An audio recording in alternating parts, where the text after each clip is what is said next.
Now, our first speaker is Regina Hayward, Head of Supplier Diversity, Supply Chain Management, Wells Fargo. Regina, take it away. Good afternoon, and thank you, Susan, for that wonderful introduction. Thank you to the U.S. Pan Asian American Chamber of Commerce team for organizing this great webcast today. Wells Fargo is a proud, steadfast supporter of the incredible work that USPAACC does each and every day to help advance Asian-owned businesses throughout this country. All of us at Wells Fargo understand the tremendous stress that we are all experiencing due to the pandemic. And I, along with my colleagues presenting today, Andrew Moy and Kay Sasaki, want you to know that we are here to support the Asian business community. What is most important, of course, is the safety and well-being of all individuals and businesses impacted by COVID-19.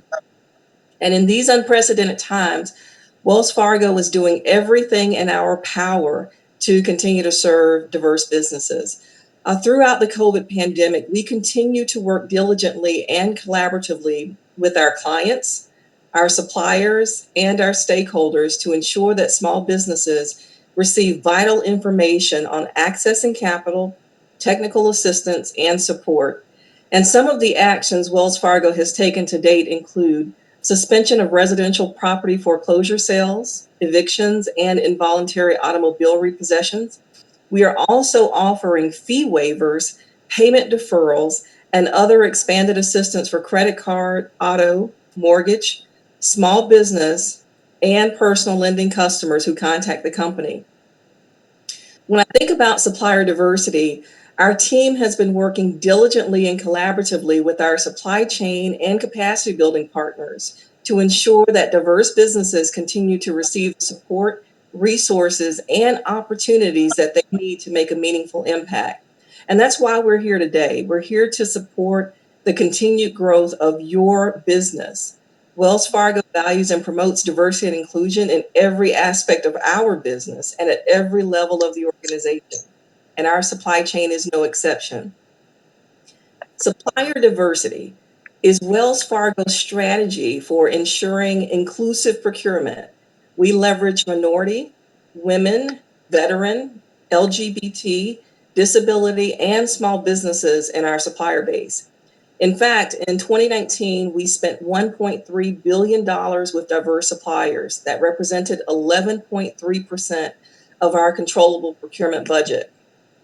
And when I think about the more than $390 million that we spend each year with Asian-owned businesses, our commitment to continue to grow and scale our relationships is enduring. I want to thank Susan Allen for being on the forefront of helping Wells Fargo to continue to drive our spend forward with Asian-owned businesses. In fact, one of the points that Susan asked me to cover today is our supply chain opportunities and our supplier needs. When we think about COVID-19, we have quite a bit of need for personal protective equipment. We're looking for suppliers to provide antibacterial wipes, disinfectants, hand sanitizers, and gloves. Those are some immediate needs that we have within our organization. Outside of COVID-related spend opportunities, on the construction front, we have a sizable construction project planned in San Antonio and another planned in Charlotte, North Carolina in 2020. As well, we are facilitating ATM lighting projects, and we have some work going on in our data center. With regards to technology, the financial services sector continues to undergo significant change, particularly in the digital and the innovation space. We do know that there are increasing regulatory requirements and shifting consumer behavior, and much of that is driving our need for change. As a result, there's a tremendous opportunity for diverse suppliers to offer innovative technology solutions, including hardware and professional services. To ensure that diverse suppliers are prepared for all of these opportunities at Wells Fargo, we invest more than $3 million a year funding diverse business development programs. We're focusing on access to education, information, and capital, as well as providing mentors so that diverse businesses get that one-on-one opportunity to learn, to grow, and to network. We fund these programs to help diverse businesses gain the skill sets that we need because we believe that that's critically important both in the short and long term. In 2019, we supported more than 700 diverse business owners through our growth and scale capacity building programs. We've leveraged relationships with major players from a university perspective, like Stanford and Dartmouth. In closing, let me say that I'm very proud of Wells Fargo's commitment to diversity and inclusion. And at Wells Fargo, we are all in, and that's why it's my privilege to introduce you to the next two speakers. You're going to hear now from Andrew Moy, who is our Executive Vice President and Division Executive at Wells Fargo in our commercial banking area. And you're going to hear a little bit later on from my colleague, Kay Sasaki. So at this time, I'm going to hand off to Andrew to move us forward. And again, thank you so much for the opportunity today. All right. Good afternoon, USPAACC, and thank you, Regina, for handing me the baton. It's an honor to be here, and thank you, Susan, for having us. So I've been asked to talk about a very hot topic today, and that is PPP, the Payroll Protection Program. Because that is one significant way in how we at Wells have been actively working with our customers to navigate together through this crazy time that we are all living through. And so I want to go ahead and give all of you, let's level set. Let's talk about PPP. What is the program? What are the requirements? But also, I want to share with all of you some best practices, some lessons learned as we experienced going through the first funding of PPP that totaled $350 billion. This program was so popular that the program, the $350 billion, got consumed in a matter of 11 days. And while we are sitting here and I'm talking to you today, Senate has passed a bill to replenish PPP by another $310 billion. And we are all expecting that the bill will be approved this afternoon.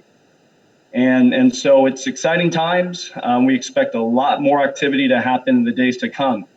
And the demand we expect is to be so strong for this second wave that there is expectation that the $310 billion, once it goes live, could be consumed in a matter of days.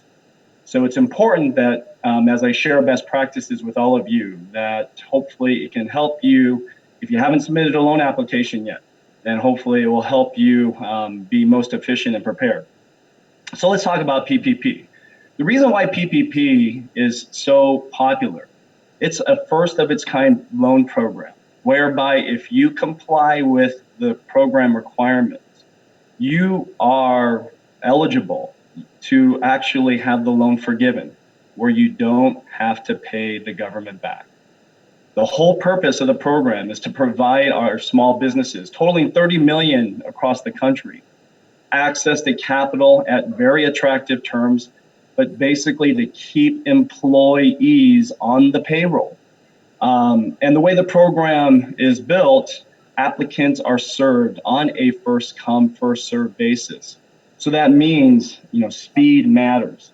So before going into some best practices, I want to share some stats about the first round. So of the $350 billion that was funded, 1.7 million loans approximately were made. 4,975 lenders participated in the program. 74% of the loans were less than 150,000, and the average loan size was about 200,000.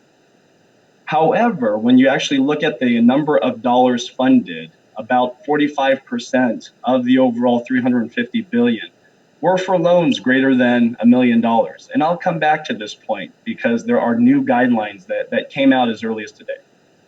So as the situation continues to be fluid and dynamic, even the definition of who is eligible for the program was changed today to allow more flexibility. The old definition required companies to have less than 500 employees, also included sole proprietorships, self-employed individuals, nonprofit organizations, tribal organizations, veteran organizations that have less than 500 employees.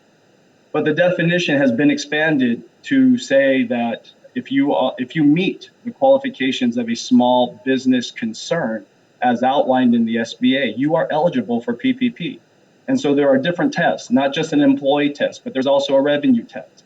And the definition also expanded to say, if you meet an alternative size standard, you could be eligible for PPP. And then that's a different test. It's the minimum tangible net worth test and a maximum net income test.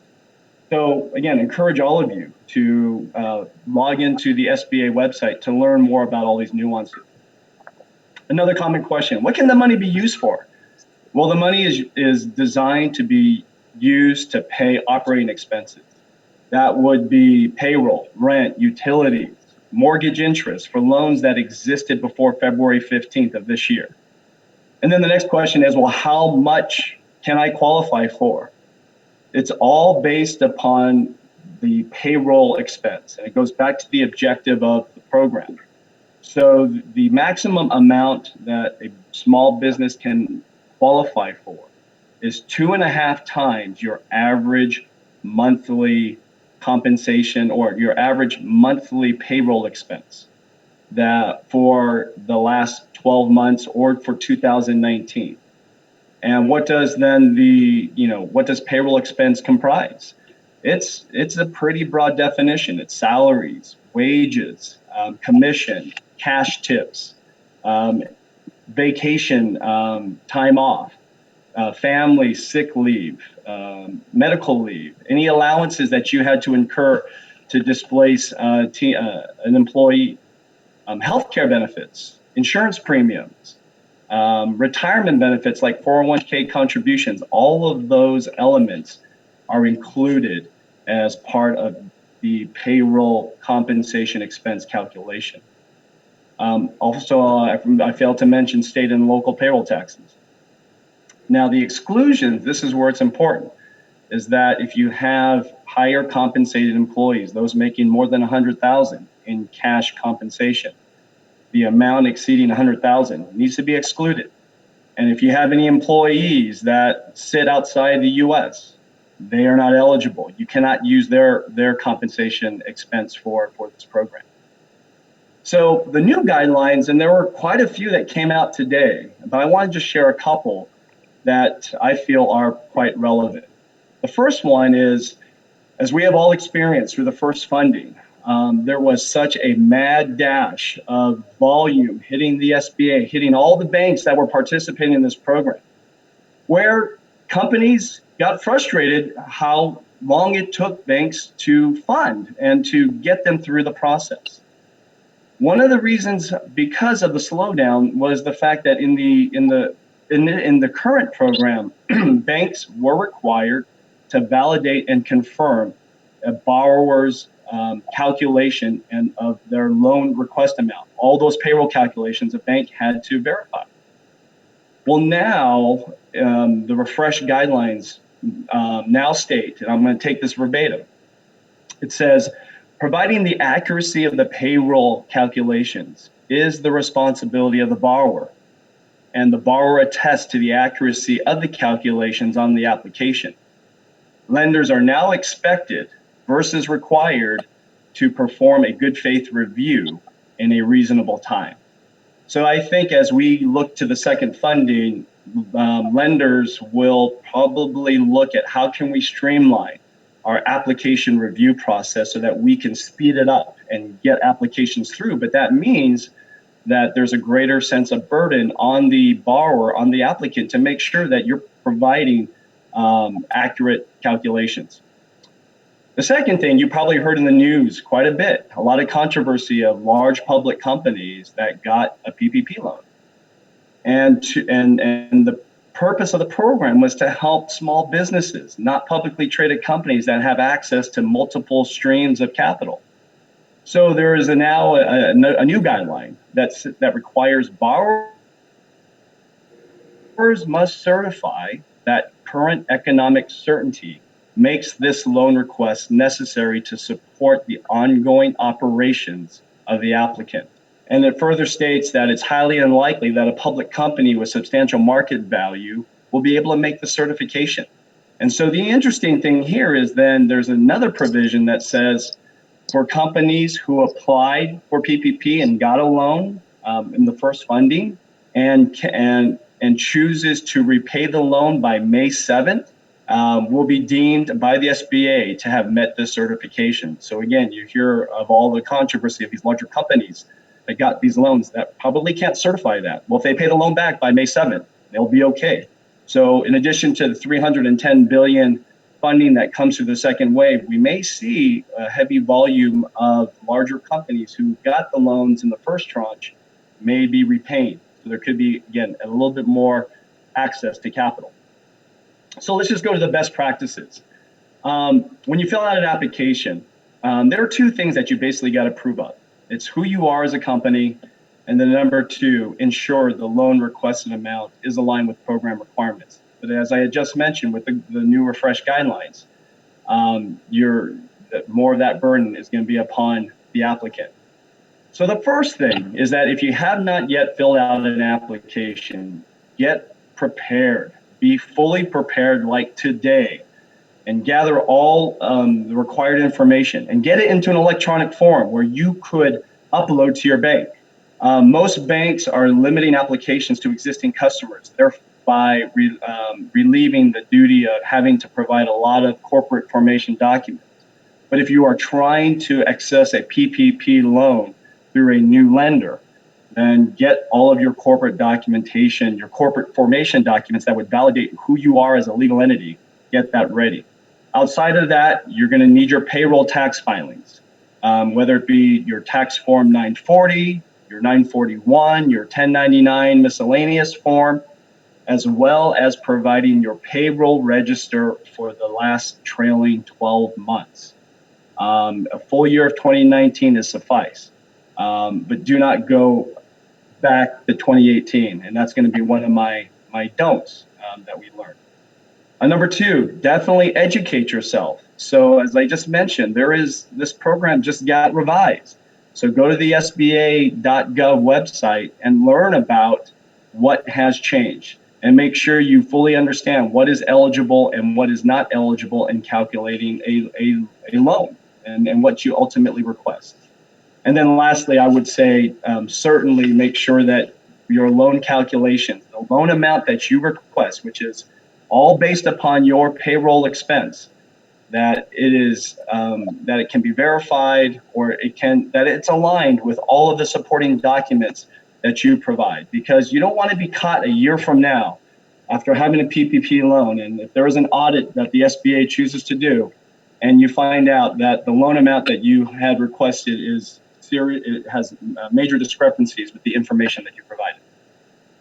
So some common mistakes that we had encountered in the first round was that, the basic 101, companies were submitting packages of information that were incomplete. I talked about the payroll register. We were receiving payroll registers that were dated back to 2018, and we could not use that data. So only use 2019 or more current.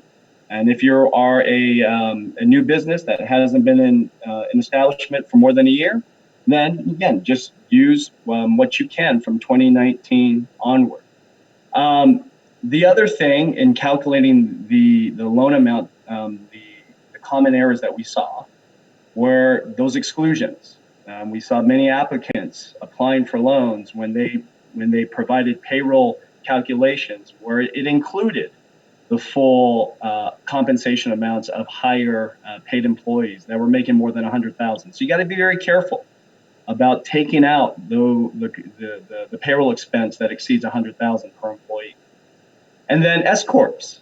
S corps that applied, oftentimes, or it was common to see S corps include distributions as part of the payroll expense, but distributions cannot be included. So you have to exclude any type of distribution from your calculation. Also, payments to independent contractors were sometimes included as payroll expense, but I'm sorry, those also are considered ineligible. So those are the common, mistakes, do's and don'ts. It's a very fluid situation, and hopefully with the second round, it'll be even a bit easier and more streamlined for applicants to get through the process. One question Susan had asked me in preparation for this call was process time. Can you give the audience an estimate of how long should it take for a lender to process a PPP application? And that is a very hard question to answer. When the program was initially kicked off, where there weren't as many lenders involved, I would say in those early days, the quickest that we were able to turn an application around from the day we received an application to the day we deposited funds into our customer's account was maybe 4 days. But now, given the pent-up demand, you got 5,000 lenders working across the country. I would expect that the turnaround time is somewhere between a week to 2 weeks, maybe even more. But again, hopefully with these new refreshed guidelines, the process will move quicker. But it's all about also how much volume the SBA can handle all at once at the same time. So that's PPP. And before I wrap things up, I did just want to put one more government program on your radar, and that is the Economic Injury Disaster Loan Program. As part of this bill that is awaiting Congress approval, there is a $60 billion funding request that is included in the bill. And it is a loan program, not like PPP. This loan needs to be fully repaid, but it has some flexible payment terms. Loan amounts cannot exceed $2 million. There's no payments for the rest of this year. It starts next year.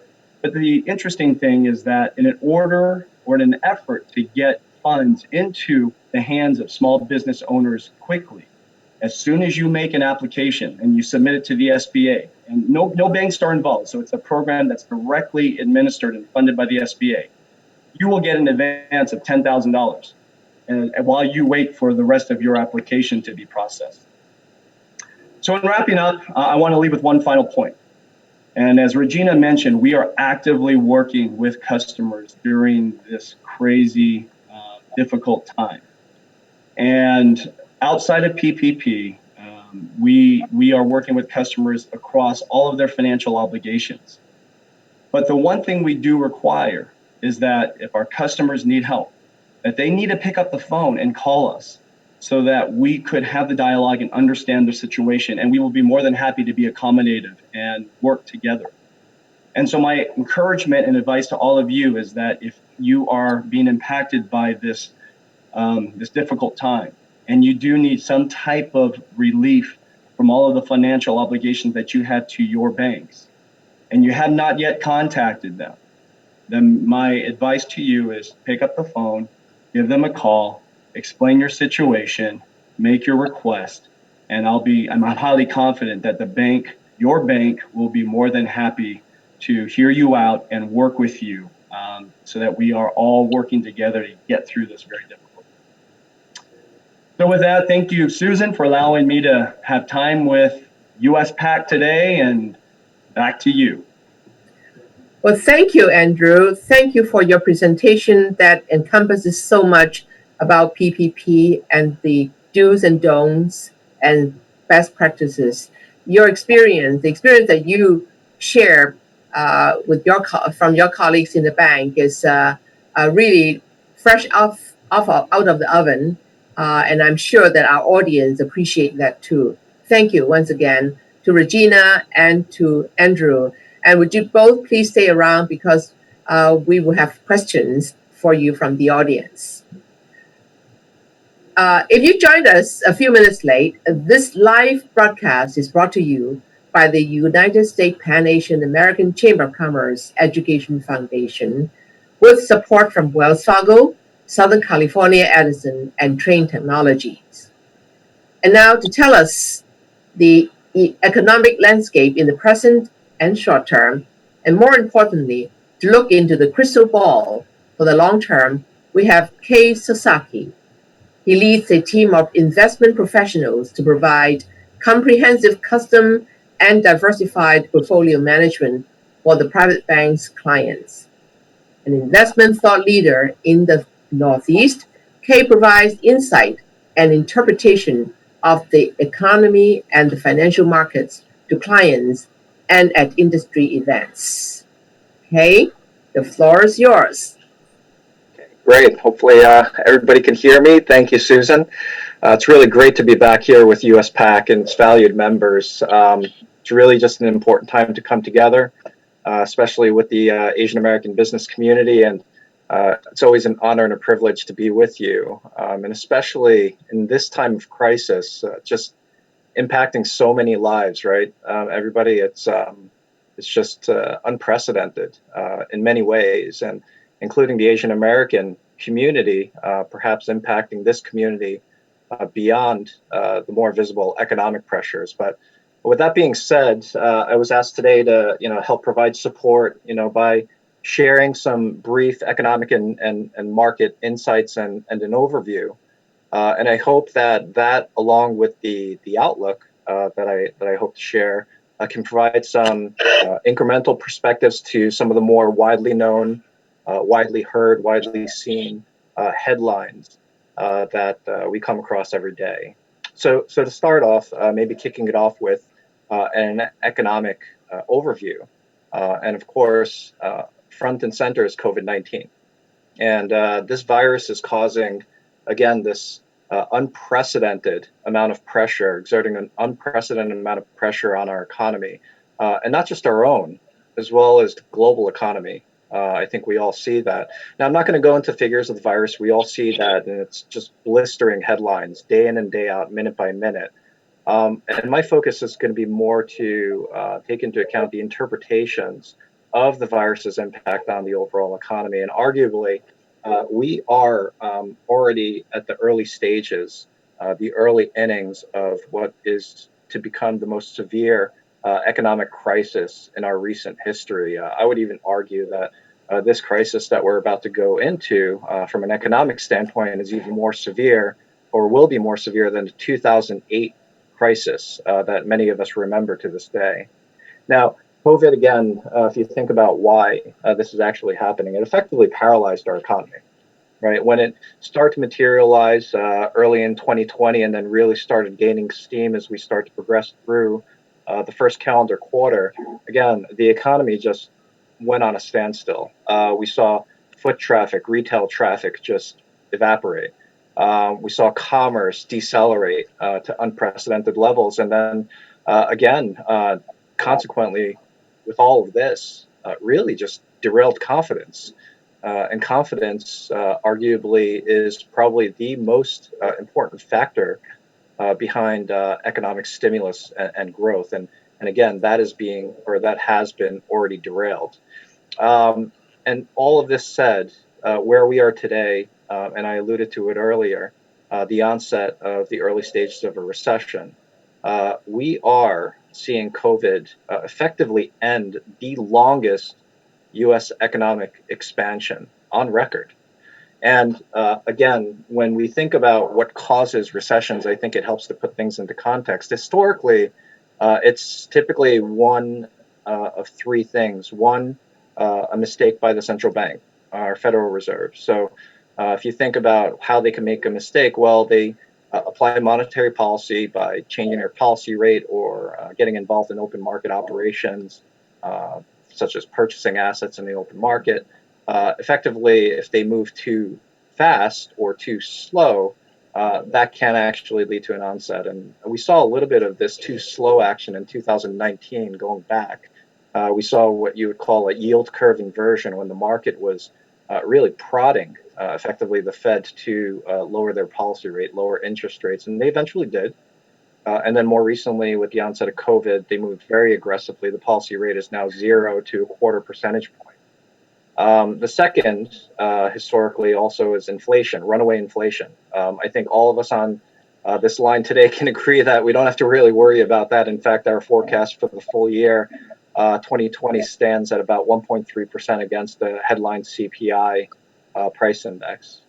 And then the third, which is more uncommon, is something that many of us internally at Wells refer to as a bolt from the blue, the unprecedented, the unforeseen, an act of God, if you will. And here we have COVID-19. So again, this COVID-19 has served as an accelerant into this late stage or of a market cycle or economic cycle, or rather early stages of recession now. Some things to consider when looking at this. I know it looks very fearful, but their data can help really lend a peace of mind, because it helps all of us understand better what's going on, and hopefully will make us a little bit more rational. So let's consider some things. Employment trends, clearly, and as Andrew mentioned with PPP, this is front and center. We need to get a handle on this, and we really need to create a bridge for our workforce in this country to get from point A to point B post the coronavirus world. Another 4.4 million initial unemployment claims were reported this morning, bringing 5-week total to over 26.5 million. And if you think about how significant of magnitude that is, everybody, that effectively wipes out all of the job gains and incremental or job recovery and the incremental gains that our employment backdrop, our U.S. jobs market has benefited from since the 2008 crisis. Just wiped out within a period of 5 weeks, right? So we are thinking that this trend will decelerate, law of large numbers, but the impact has definitely certainly been felt. And the confidence indicators, also consumer confidence, and also consequently business optimism has already shown signs of faltering as well. On the business front, one important indicator that we do look at is something known as the Purchasing Managers Index, PMI. It's reported all throughout the world. We've seen reports even in Japan and across Europe. Those are coming off of expansionary territory, let's call it, into a contracting territory. So effectively, these business surveys ask business owners how activity has actually been. Is it expanding or contracting? And it's severely contracting. With the U.S. PMI gauges that were reported this morning, both manufacturing and services combined are indicating over 70% are looking at contracting situations in their business activity. So again, this would indicate that we are going to see more pressure in the days ahead. And then furthermore, as far as outlooks, right now is in the middle of what we would call earnings season. U.S. publicly traded companies, these companies are now reporting their quarterly earnings. And so far, with over 10% of the S&P 500 companies that have been reported, you're looking right now at a run rate of about a 20% year-over-year decline on earnings. So the impact of COVID is already being felt. So if you think about it from a market perspective, how that's translating, we're officially in an equity bear market. For those not familiar with what a bear market is, it's an arbitrary definition. A simple way to think about it is 20% decline off of peak equity price levels. And much like we're coming off of the longest economic expansion on record, we have just seen the end of the longest equity bull market run in our country's history. And frankly, it's the fastest we've ever entered a bear market situation. We've seen pressure in the credit markets with credit spreads widening. In other words, lenders expecting to get compensated more for taking on the risk. We're even seeing it in the commodity space. For those of you that follow this arena, just something that has never happened before in the history of this traded commodity and oil prices. Front month futures, as they call it, oil prices against these futures contracts in May actually traded into negative territories. Think about negative oil prices. People were actually paying people to take their oil away, something that we've never seen before. And that is also a function, not just oversupply, but the demand destruction that has been caused globally by COVID-19. So this really is a unique time of uncertainty. Now that I've sucked the optimism out of this webcast in this room, I just want to, lend some positives. There are actually silver linings to every crisis, in my opinion, or my vantage point as an investor. And I'd start off by saying, first off, that I'm not a fan of the phrase, this cliche phrase, "this time it's different." In fact, I think that quote is probably famous last words for many investors. Cycles come and go, and the forces that drive these cycles tend to rhyme throughout history. But this time, again, mainly the virus taking us into a new market frontier, if you would call it, it is different. This is not a financial crisis. This is a healthcare crisis that is having ripple effects economically. But on a positive front, as I mentioned earlier, we just ended the longest economic expansion on record. Coming into this, though, the consumer, which makes up about 70% of our economy, was the strongest we've ever seen. More Americans working than ever before. We started seeing wages move up. Consumer confidence was near all-time highs, as well as business optimism, stable and even trending upwards post the trade issues from last year. If we think about how big our economy is compared to, say, the 2008 crisis, we're over $20 trillion in our economy. So many of these things quite different from 2008, and that's more of the difference that I see rather than COVID being the key factor of difference. My difference from my vantage point that I see is that we were actually in fairly good fundamental health coming into this crisis. So moving into the outlook, everybody, okay, we're already at the beginning of a recession, and a recession technically is defined as 2 consecutive quarters of economic contraction. We think that there will be a recession. We're already starting it. It is going to be deep. It is going to be painful, but we think it's going to be short. Technically, again, 2 consecutive quarters, we think that we can contain it within those 2 quarters. So deep, but a short recession. And then if we think about the impact of that, we think unemployment rate, as of the last click of roughly 3.5%, we think through the full year, it's going to end up at about 8% unemployment. Sounds dire, but that's also well below the implied percentage based off of the initial unemployment claims, which is north of 15%. So we're already anticipating we're going to see this gradual economic recovery start to take shape in the 4th quarter. 3 key things to monitor to validate this view and this outlook that we have. COVID-19, we have to get a containment on this, or at least a slowing of new cases. Market sentiment needs to turn positive. And stable is probably the more important one. Right now, it's very reactionary to headlines and so forth, and we need more of a fundamental response. And the last is market pricing. As you heard, we're in an equity bear market, credit spreads widening. In other words, the market is expecting to be compensated more for the risks that they want to take, and we need to see that expectation compress a little bit, somewhat of a more rational expectation around how they're going to get paid. Now, to close out, I just want to share with everybody here today that there is hope. And hopefully that silver lining gave a little bit of hope, but there is a world beyond COVID-19, everybody. Okay, and I know it's hard to see with everything that's going on right now, but we believe out of all the things that could happen, there are 4 main reasons, 4 key reasons for optimism. First, we adapt. We have a history in our society, not just the U.S., but globally, of being resilient, being creative, and being innovative.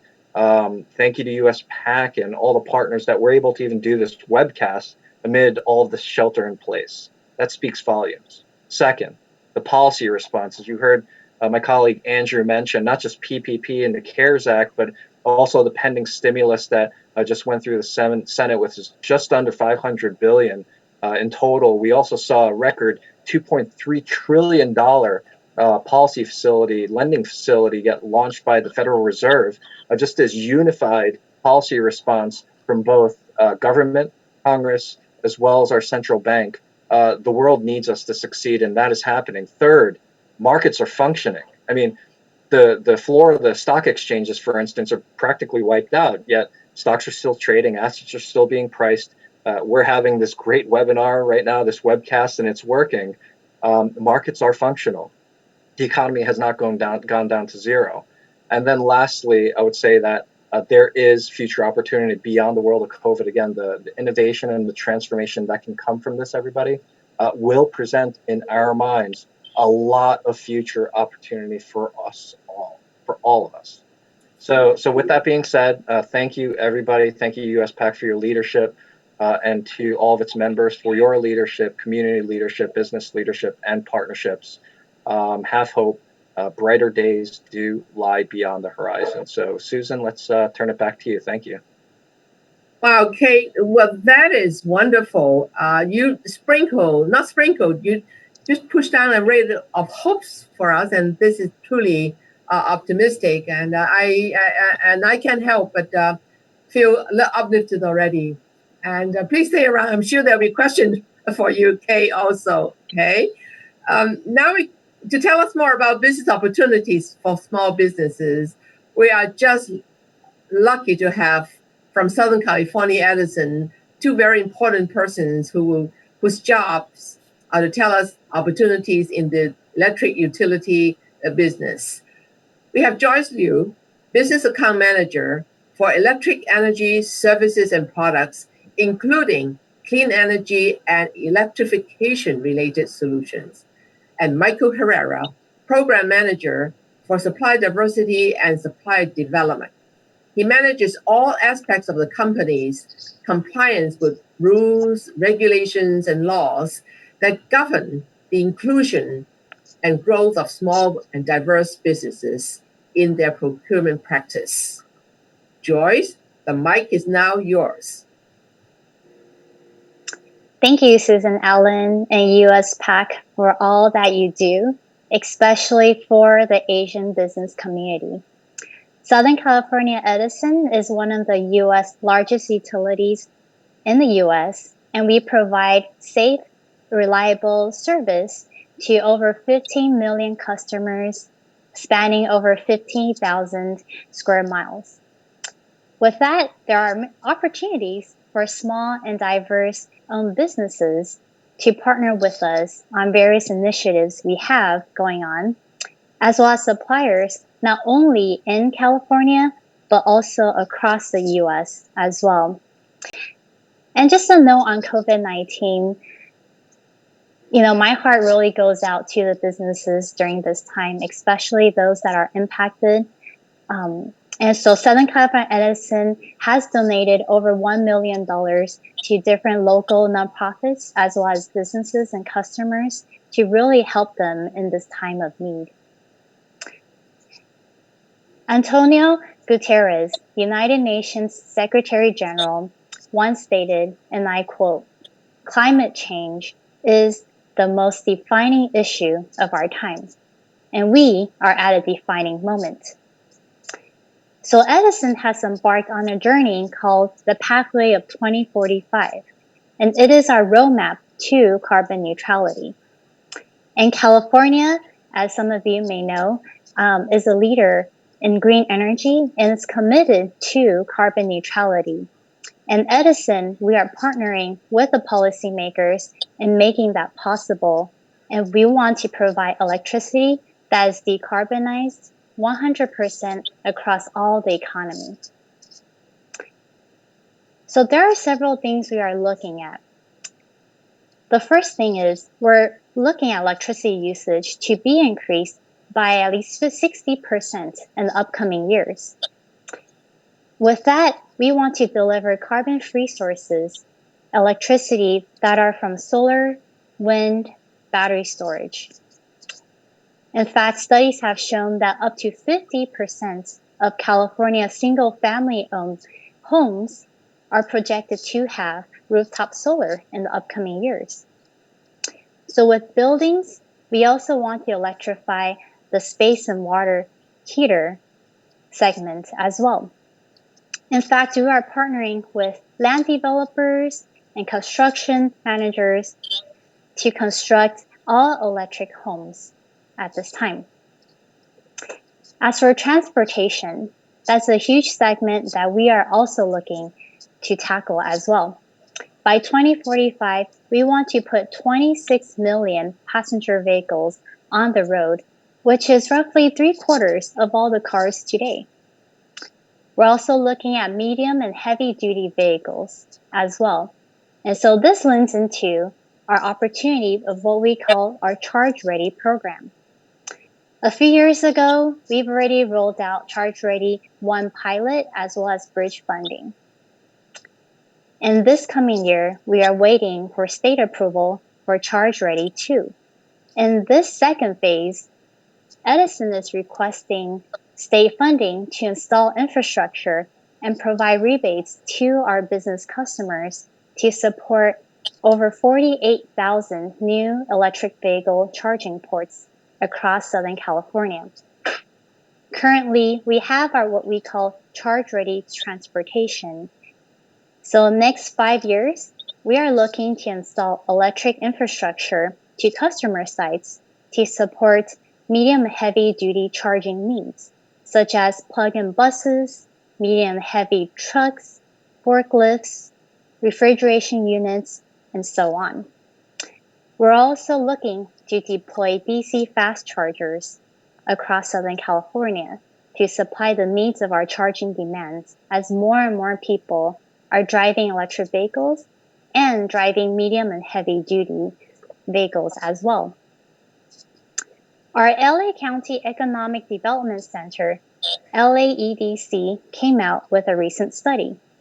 Between 2011 and 2019, total light-duty EV sales in California alone were over 655,000, with roughly 45% sold in Southern California region alone. So California is a host to a growing EV industry, and we've provided $9.6 billion in labor income just over the past few years. So as you see, opportunities abound in this segment, in this industry. There are other opportunities as well, especially in the energy efficiency space. We want our customers not only to use electricity, but in a way that's the most energy efficient as well. So different efforts such as LED lighting, commercial kitchen appliances, and other incentives and programs are what we call our express and customized solutions that we offer to our business customers. Battery storage is also another big initiative. We have what we call the self-generation incentive program, where we give financial incentives for our business customers who want to generate and use their electricity during what we call peak time, which is typically from 4 to 9 p.m. So we are incentivizing and we are working with different vendors to make that possible as well. Lastly, as you may hear from different media sources and news, we have more and more wildfires going on in California. And we actually see this phenomenon as a new normal. We want to be good steward citizens in California, and we want to prevent wildfire ignitions, especially under extreme weather conditions. During high-risk fire zones and areas, we participate in what we call the Public Safety Power Shutoffs, PSPS. So with that, especially during hot weather, most likely in the summer months, which is coming up very soon, we are looking to de-energize circuits when there are extreme weather conditions and high-risk fire zones. And obviously, we do not take this lightly at all. We take this very seriously. We evaluate each de-energization very closely in case-by-case basis. With that, it goes into we want to spend dollars investing and bolstering in our system hardening of our electric utility grid. Efforts such as fire-resistant poles, covering our conductors, limiting our fuses, and really exploring and expanding the future engineering technology to make our grid resilient to disasters and wildfires. So with that, I'll turn it over to Michael Herrera, Program Manager of Supplier DIversity.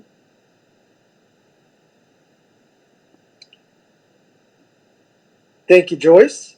As was just mentioned, my name is Michael Herrera, a Program Manager here in our Supplier DIversity team at SoCal Edison. You've just heard from Joyce about a lot of work that we're doing or planning to do. Now, let's talk money and opportunities. At SoCal Edison, we have a hashtag that we're promoting right now, and that is hashtag powering through together. None of the work that my colleague Joyce just covered can be done without the partnership of our small and diverse-owned business community. And I can tell you, the opportunities in regards to that work can prove to be plentiful, as last year alone, we spent a total of over $2.2 billion, that's with the capital B, on contracts and purchase orders with over 600 different diverse-owned companies. That was nearly 40% of our total diverse-owned spend. Furthermore, $251 million of that spend was with Asian-owned businesses specifically, and we're forecasting to spend another significant amount by year's end. If you'd like to learn more about the various goods and services that we do purchase, check out SoCal Edison's 2019 Supplier Diversity Annual Report, which you could find online. Or you could simply reach out to me, and I'd be happy to share a link with you.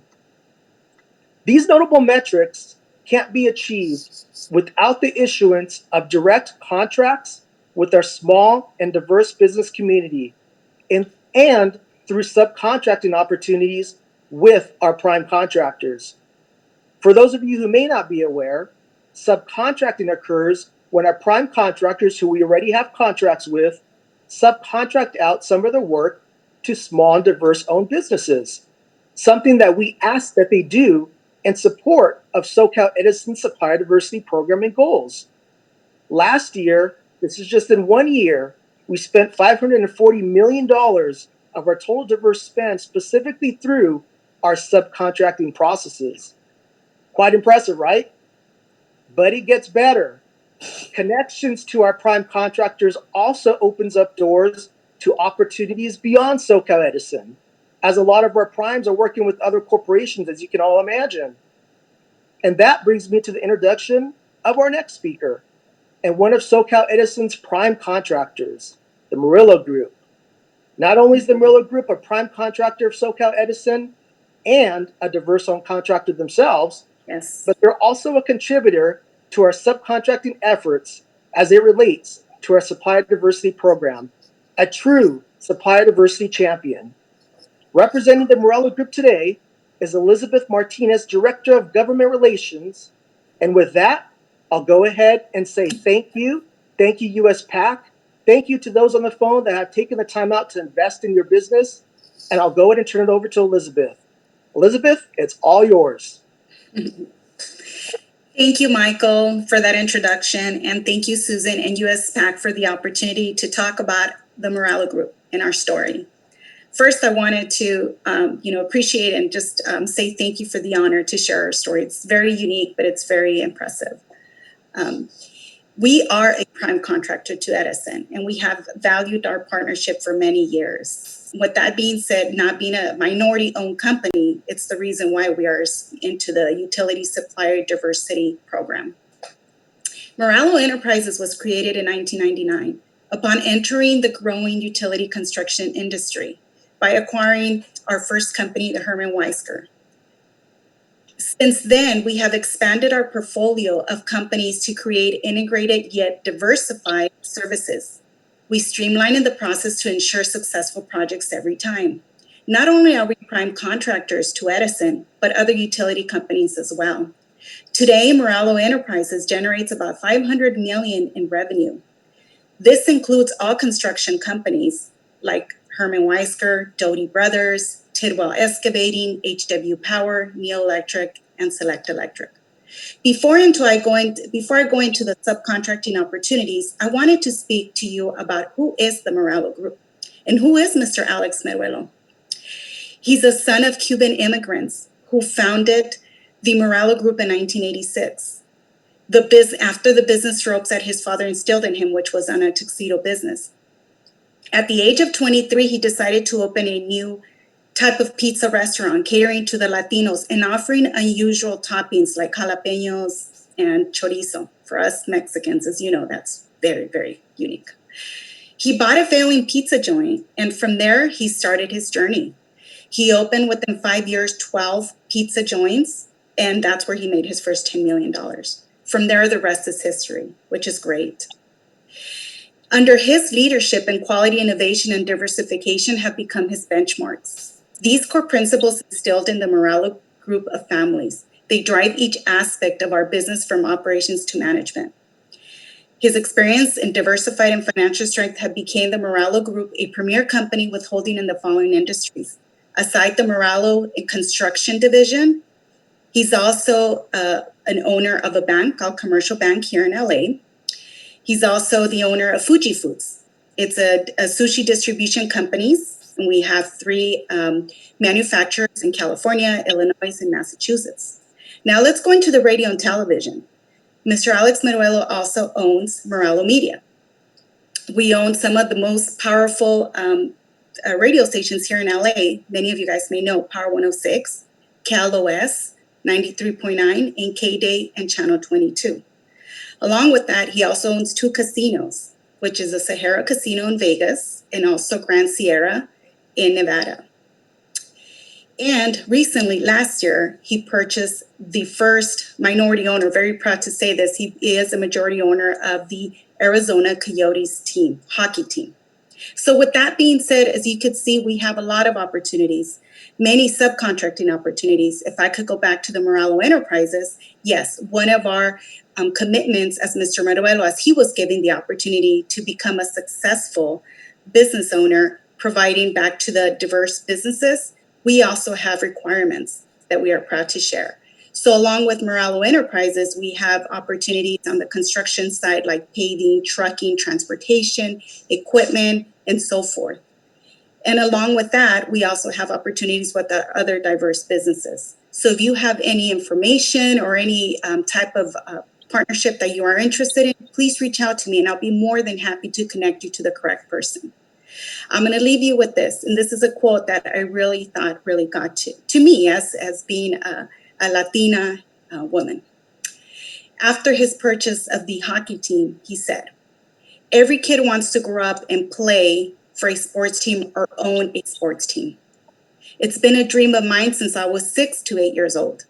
Knowing it would be very difficult, that I could succeed, I am here today. I want to tell everybody, a Hispanic kid from Brooklyn, New York, if I can do it, anyone can do it."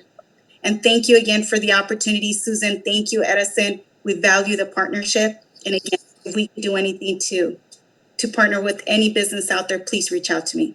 Thank you. Wow. Elizabeth, thank you. What an inspirational story. And more importantly to the viewers, this is the road to prosperity and success. One way to do so is to contact you for the subcontracting, even prime contracting opportunities for the Morello Group. And I want to thank Michael for bringing Elizabeth and Morello Enterprise in, so that I think this is an eye-opener, particularly for the Asian American business community and the others in the audience who are listening to this, because today our broadcast is open to the entire country, and we have folks from the African American, Hispanic, women, LGBT, and disabled, veteran-owned business community dialing in. And we also have corporations dialing in as well. This is truly amazing. Michael, Joyce, and Elizabeth, thank you for all you do for us.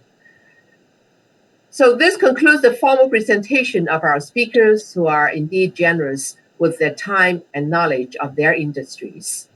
We've now come to our Q&A period.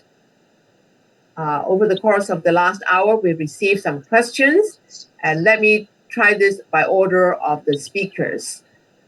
We have a question for Regina Hayward. What advice would you give to suppliers who are working with corporate America at this time? Regina? So I think that's a wonderful question. And my advice would be to engage with the supply chain organizations across this country. You just heard from individuals who are in supplier diversity, like my team at Wells Fargo, and others who are not only looking for items to really help us weather the COVID pandemic, but we also have short and long-term projects that are still relatively underway across our companies. You can always check a corporation's website for a supplier portal that will allow you to get in, register, provide information about your company's capabilities and your capacity. We certainly have a portal off of wellsfargo.com in our supplier diversity area, or certainly being a part of organizations like USPAACC, always helpful. Your attendance here on this meeting reaching out to the USPAACC team, sharing information on your company, and identifying the companies that you'd like to be connected to. I think it's a great way to leverage the relationship with USPAACC. So really lean into the opportunities that you heard here today. Go ahead and think about how your capability statement will look for your organization. Think about the specific opportunities that you've heard here today that are COVID related and whether or not your organization might be interested in retooling to meet those opportunities and reach out. Thanks so much, Susan. Thank you, Regina. And Andrew Moy, we have a question for you.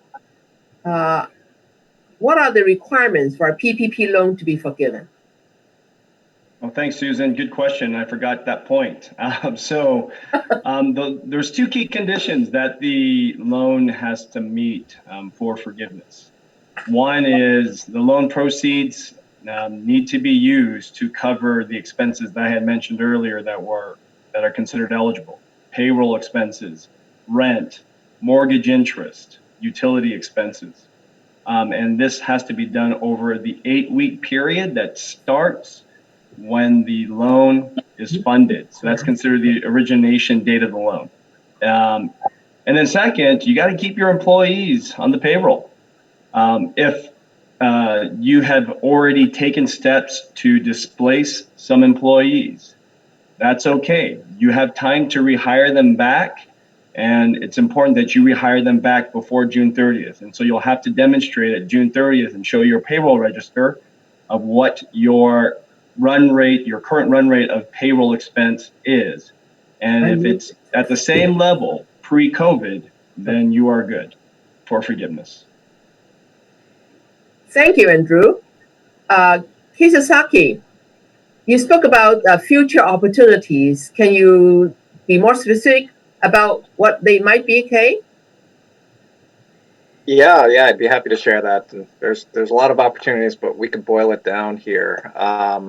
And keeping in mind, Susan, just from an investor standpoint, my role, my team's role is to try to, I heard Elizabeth mention hockey before, so let's just say we like to go where the puck is going, right? Not where it's been. So in the near term, I would suggest is focusing on your businesses. This is extremely important. This is again a crisis like we have never seen before, but as the old saying goes, never let a good crisis go to waste. There's a lot of opportunities by really honing down, focusing on your business, meaning managing it, focusing on your customers, much like our teams are at Wells, managing any risks that might actually come with the business, including your financials and keeping the balance sheet pristine. And most importantly, this is about the PPP as well as what Andrew alluded to. Keep those valuable employees engaged. Employees, at the end of the day, are what make businesses work. So there's a big opportunity to position for days after COVID, Susan. But specifically, as far as coming out of COVID, sectors like things that have been hammered down because of growth fears, like financial services, for instance, we do see a bright future for the financial services industry and all things that attach to it. As I mentioned, the U.S. consumer is very, very important. So if we think about some of the sector and industry groups behind that, that can actually see a pronounced recovery coming out of COVID, like consumer discretionary sectors or communication services. And eventually we'll start creating some positive ripple effects towards industrial sectors as well down the road. As we all know on this phone, technology is probably going to undergo an acceleration of expansion and growth and innovation. So there's a huge opportunity there. And lastly, I would say, sometimes when there's a fire burning, Susan, it may actually pay to start peeking in and poking around in the fire to see if there's opportunities. And, right now, asset values as well as business valuations have been hammered from this crisis, with everybody expecting the worst, as I mentioned in my comments earlier. And that can actually present an opportunity for businesses, again, that have strong balance sheets, good competitive positions, as well as a vision for future growth. And there could be opportunities through mergers and acquisitions or M&A, especially with the costs of capital, the cost of financing at historical lows. So lots of opportunities, Susan. Wow. Thank you. Thank you so much. Michael from Southern California, Edison. How do interested suppliers become part of your supply diversity program and be discovered in your, or discoverable in your system? Well, I'm glad you asked that question. It is 2 easy steps.